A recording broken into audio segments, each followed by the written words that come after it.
ഈ കഴിഞ്ഞ ഇടയിൽ മലയാളത്തിലെ ഒരു നടിക്ക് ഓസ്ട്രേലിയൻ വിമാനത്താവളത്തിൽ പിഴയൊടുക്കേണ്ടി വന്ന സംഭവം നിങ്ങൾ കേട്ടിരിക്കും. ഒരു മുഴം മുല്ലപ്പൂവാണ് നടിയെ കുഴപ്പത്തിലാക്കിയത്.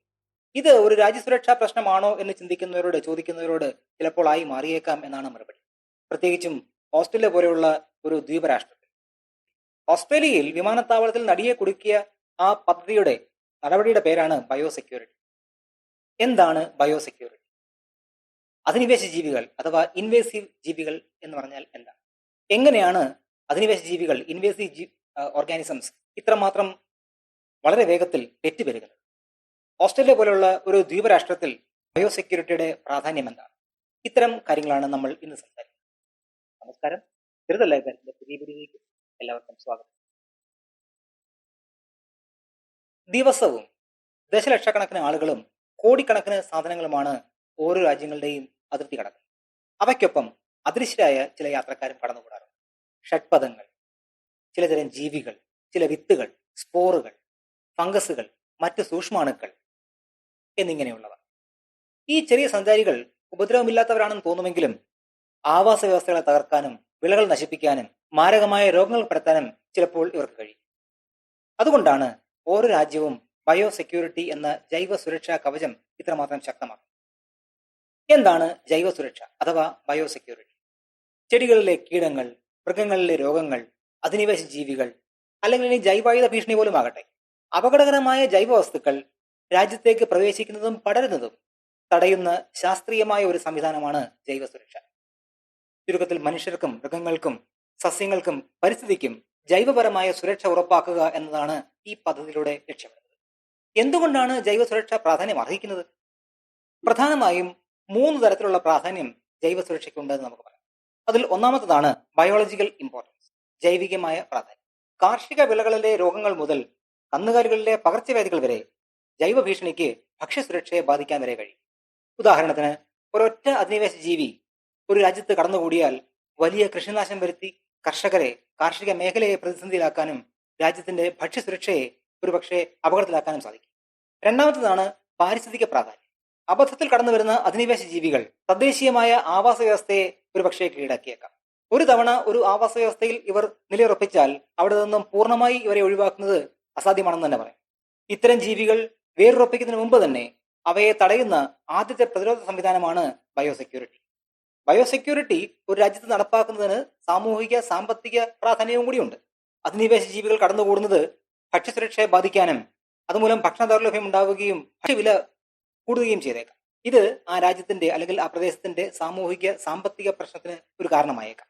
ഇത്തരം ഒരു അവസ്ഥ ഒഴിവാക്കുന്നതിലൂടെ ബയോസെക്യൂരിറ്റി പ്രകൃതിയെ മാത്രമല്ല, ആവാസ വ്യവസ്ഥയെ മാത്രമല്ല, മനുഷ്യന്റെ ഉപജീവനത്തെയും പൊതുജനാരോഗ്യത്തെയും സംരക്ഷിക്കുന്നുണ്ട്. ഈ വിഷയത്തിന്റെ വിശദമായ കാര്യങ്ങൾ സംസാരിക്കുന്നതിന് മുമ്പ് ഓസ്ട്രേലിയൻ വിമാനത്താവളത്തിൽ നടന്ന സംഭവം എന്താണെന്ന് ചുരുക്കമായി ഒന്ന് പറയാം. 2025 സെപ്റ്റംബറിൽ മലയാളത്തിന്റെ നടി നവ്യ നായർക്കാണ് ഓസ്ട്രേലിയയിലെ മെൽബൺ വിമാനത്താവളത്തിൽ തന്റെ കൂടെ കൊണ്ടുപോയ മുല്ലപ്പൂമാലയുടെ പേരിൽ 2000ഓളം ഓസ്ട്രേലിയൻ ഡോളർ പിഴയടക്കേണ്ടി വന്നത്. മുന്നേ കൂട്ടി അറിയിച്ചില്ല എന്ന ഒറ്റ കാരണം മാത്രമാണ്. വെറും ഒരു പൂമാലയല്ലേ, ഇതൊരൽപ്പം കടന്ന കൈയല്ലേ എന്ന് നമുക്ക് പലർക്കും തോന്നാം. എന്നാൽ ലോകത്തിലെ ഏറ്റവും കർശനമായ ജൈവ സുരക്ഷാ നടപടികൾ നടപ്പാക്കുന്ന രാജ്യങ്ങളിലൊന്നാണ് ഓസ്ട്രേലിയ. ഒരു ചെറിയ പൂവിന് പോലും കൃഷിയിടങ്ങളിലേക്കും വനങ്ങളിലേക്കും വ്യാപിക്കാൻ കഴിവുള്ള, ഒരുപക്ഷെ ആവാസ വ്യവസ്ഥയെ ദോഷമായി ബാധിക്കാൻ ഇടയുള്ള പൂപ്പലിനെയോ സൂക്ഷ്മാണുക്കളെയോ വഹിച്ചു കൊണ്ടുപോകാൻ കഴിയും എന്നുള്ള കാരണം കൊണ്ടാണ് ഈ കർശനമായ പരിശോധന. ഒരുപക്ഷെ ഓസ്ട്രേലിയയിലെ ഈ നിയമങ്ങൾ അല്പം ക്രൂരമായി നമുക്ക് തോന്നാം. എന്നാൽ രാജ്യത്തിന്റെ ദുർബലമായ ആവാസ വ്യവസ്ഥയെയും കൃഷിയെയും അധിനിവേശ ജീവികളിൽ നിന്ന്, അതുണ്ടാക്കുന്ന നാശത്തിൽ നിന്ന് ഒരു പരിധിവരെയെങ്കിലും സംരക്ഷിക്കാൻ ഇത്തരം നടപടിക്ക് കഴിഞ്ഞേക്കാം. ജൈവ സുരക്ഷാ നടപടി ശരിക്കും ആവശ്യമുണ്ടോ, അതോ ഇതൊരു മണ്ടൻ ആശയമാണോ? ബയോസെക്യൂരിറ്റി പലപ്പോഴും അതിരുവിടുന്നുവെന്ന് വിമർശകർക്ക് ഒരു വാദമുണ്ട്.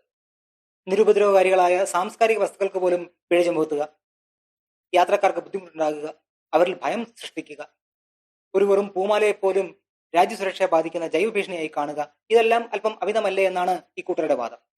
എന്നാൽ ചരിത്രം ഇതിന് വിപരീതമാണ് തെളിയിക്കുന്നത്. അധിനിവേശ ജീവികൾ കോടിക്കണക്കിന് ഡോളറിന്റെ നാശനഷ്ടങ്ങൾ ഉണ്ടാക്കുകയും വംശനാശത്തിന് പോലും കാരണമാവുകയും ചെയ്തിട്ടുണ്ട്. അതിർത്തിയിലെ ഒരൊറ്റ പിഴവ് ചിലപ്പോൾ പതിറ്റാണ്ടുകൾ നിലനിൽക്കുന്ന പാരിസ്ഥിതിക പ്രശ്നത്തിന് കാരണമായേക്കാം. ഈ വെളിച്ചത്തിൽ ബയോസെക്യൂരിറ്റി, ജൈവ സുരക്ഷ വെറും ഒരു ഭ്രാന്തല്ല, അതൊരു മുൻകരുതലാണ്. പക്ഷേ അവിടെ ഉയരുന്നൊരു ചോദ്യം, ജൈവ സുരക്ഷ, ബയോസെക്യൂരിറ്റി നടപടികൾ അധിനിവേശ ജീവികളെ ചെറുക്കുമോ എന്നുള്ളതാണ്. അധിനിവേശ ജീവികൾ ഒരു രാജ്യത്തേക്ക് കടക്കാനുള്ള സാധ്യത ജൈവ സുരക്ഷാ നടപടികൾ കുറയ്ക്കുന്നുണ്ട് എങ്കിലും 100% സംരക്ഷണം നൽകാൻ ഇതിന് കഴിയില്ല. വിമാനത്താവളങ്ങളിലും തുറമുഖങ്ങളിൽ നടക്കുന്ന പരിശോധനകൾ, ക്വാറന്റൈൻ നടപടികൾ എന്നിവയെല്ലാം പല ഭീഷണികളും തടയും. എന്നിരുന്നാലും ചില ജീവികൾ വീണ്ടും രാജ്യങ്ങളിലേക്ക് കടന്നുകൂടാ. ഫംഗസുകൾ, സ്പോറുകൾ, ചെരുപ്പുകളിലും ഷൂസുകളിലും അഥവാ പാദരക്ഷകളിലുള്ള മണ്ണ്, കപ്പലുകളിലെ മലിനജലം, സംസ്കരിക്കാത്ത തടികൾ, പാക്കിംഗ് മെറ്റീരിയലുകൾ എന്നിവയിലൂടെ എല്ലാം അധിനിവേശ ജീവികൾ മറ്റൊരു രാജ്യത്തേക്ക് കടന്നുകൂടാനുള്ള സാധ്യതകൾ ഏറെയാണ്. ഓസ്ട്രേലിയയിൽ തന്നെ അധിനിവേശ ജീവികളെ കൊണ്ടുണ്ടായ നാശത്തിന് വളരെയധികം ഉദാഹരണങ്ങളുണ്ട്. അതിൽ ഒന്നാണ് 1935 കരിമ്പ് വിളകളെ നശിപ്പിച്ചിരുന്ന വണ്ടിനെ നിയന്ത്രിക്കാനായി ഹവായിൽ നിന്ന് ഓസ്ട്രേലിയയിലേക്ക് 3000 തവളകളെ ഇറക്കുമതി ചെയ്തത്. ട്രിനല്ല മറീന എന്ന ശാസ്ത്രനാമമുള്ള കെയിൻ ടോഡുകളായിരുന്നു ഇവർ. എന്നാൽ ഇന്ന് ഓസ്ട്രേലിയയിൽ ഇവരുടെ എണ്ണം ദശലക്ഷക്കണക്കിനാണ്. എന്ന് മാത്രമല്ല, വടക്ക് കിഴക്കൻ ഓസ്ട്രേലിയയിലെ വലിയൊരു പ്രദേശം തന്നെ ഇവരുടെ അധീനതയിലുമാണ്. തവളകളെ തിന്ന് ജീവിക്കുന്ന തദ്ദേശീയരായ ഇരപിടിയന്മാരുണ്ട്. അവർക്ക് ഇവർ വിഷകാരികളുമാണ്. അത് പോരാഞ്ഞ് തദ്ദേശീയരായി കാണുന്ന പല ജീവികളെയും ഈ തവളകൾ ആഹാരമാക്കുകയും ഭക്ഷണത്തിനായി അവയുമായി മത്സരിക്കുകയും ചെയ്യും.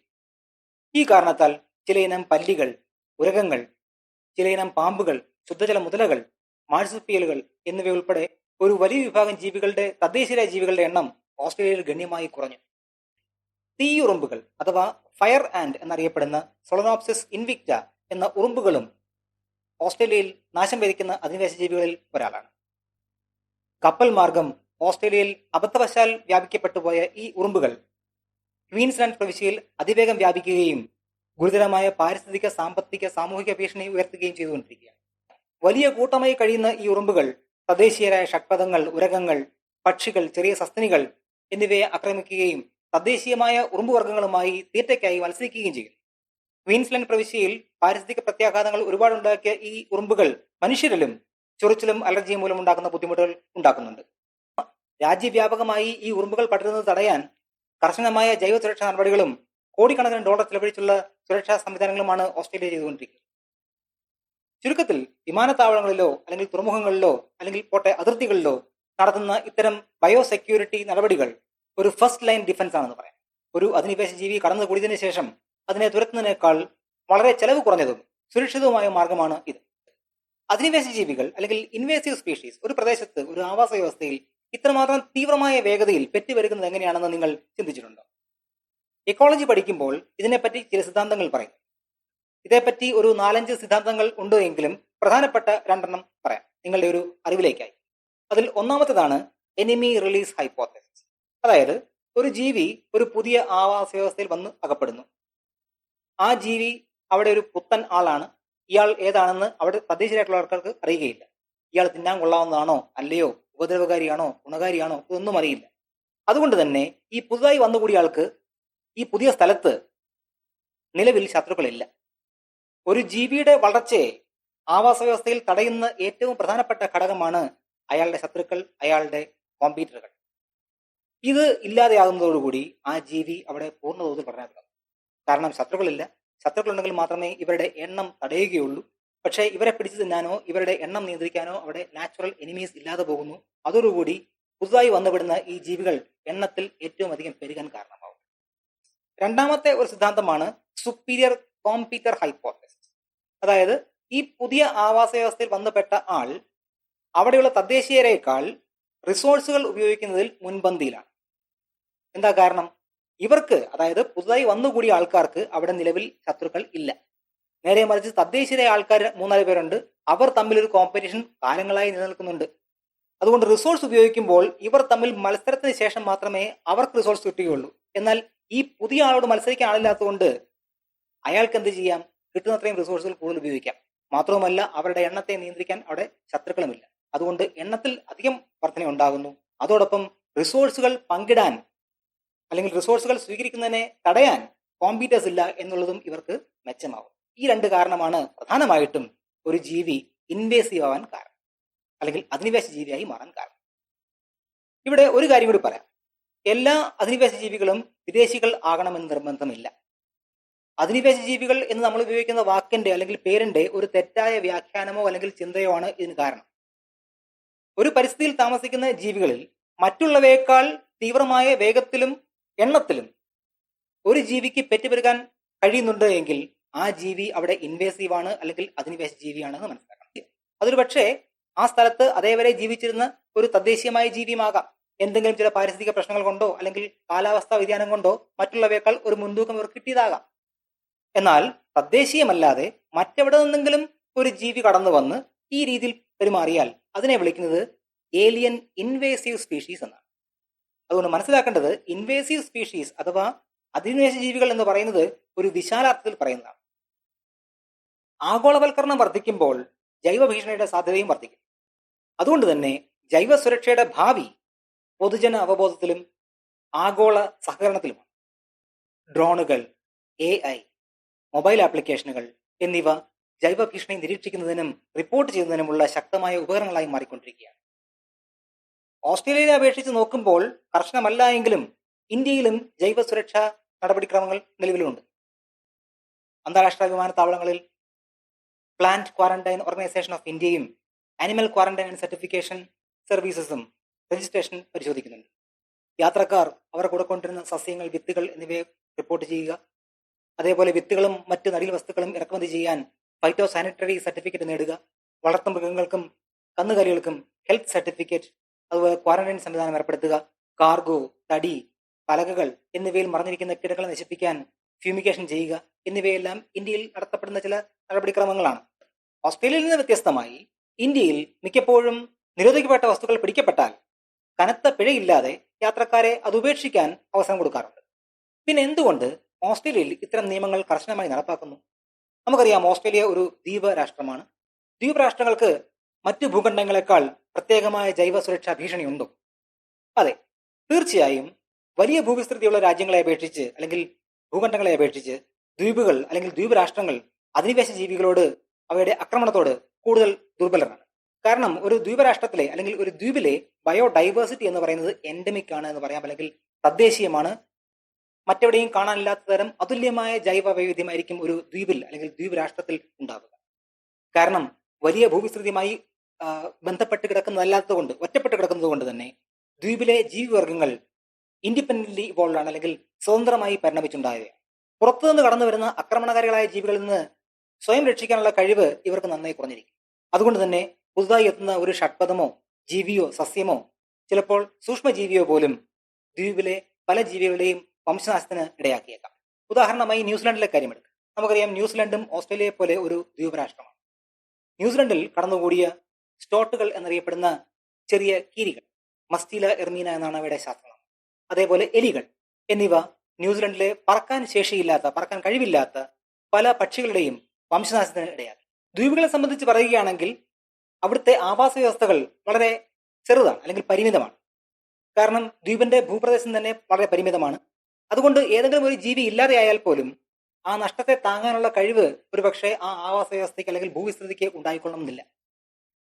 അതുകൊണ്ട് തന്നെ വലിയ ഭൂവിസ്തൃതിയുള്ള രാജ്യങ്ങളെ അല്ലെങ്കിൽ ഭൂഖണ്ഡങ്ങളെ അപേക്ഷിച്ച് ഇത്തരം ദ്വീപരാഷ്ട്രങ്ങളിൽ, ദ്വീപുകളിൽ ആവാസ വ്യവസ്ഥയുടെ തകർച്ച വളരെ വേഗത്തിലായിരിക്കും. ദ്വീപരാഷ്ട്രങ്ങൾ അല്ല എന്നുള്ളത് കൊണ്ട് മറ്റ് മേഖലകളിൽ അധിനിവേശ ജീവികൾ പ്രശ്നം ഉണ്ടാക്കുന്നില്ല എന്ന് കരുതരുത് കേട്ടോ. അങ്ങനെയല്ല.